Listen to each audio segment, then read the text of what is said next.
ধর্ম যখন বিজ্ঞানকে বলে রাস্তা ছাড়ো, বিজ্ঞান কি রাস্তা ছেড়ে দেয়? পোপের ভয়ে দেশান্তরী হয়েছিলেন লিওনার্দো দা ভিঞ্চি।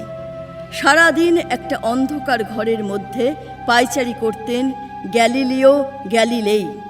তাকে পাহারা দেবার জন্য বসে থাকত একজন ধর্মের পেয়াদা, যার চোখের পাতা বাতাসেও নড়ত না। বিজ্ঞান কি তখন থেকে ছিল?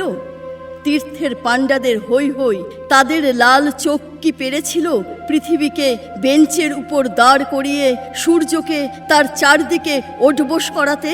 ধর্ম যতদিন দুঃখী মানুষকে বেঁচে থাকার সাহস দেয়, ততদিন রাস্তা নিয়ে কারো সঙ্গে তার ঝগড়া থাকে না। রাস্তা কারো একার নয়, বরং তাকেই একদিন রাস্তা ছাড়তে হয় যার স্পর্ধা আকাশ ছুঁয়ে যায়। বিজ্ঞান যখন প্রেমের গান ভুলে ভাড়াটে জল্লাদের পোশাক গায়ে চাপায়, আর রাজনীতির বাদশারা পয়সা দিয়ে তার ইজ্জত কিনে নেয়, আর তার গলা থেকেও ধর্মের সারেদের মতোই কর্কশ আদেশ শোনা যায়, রাস্তা ছাড়ো নইলে।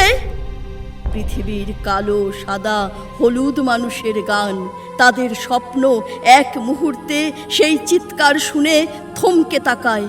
তারপর যার যেদিকে রাস্তা সেদিক মুখ করেই তারা সামনে, আরও সামনের দিকে এগিয়ে যায়।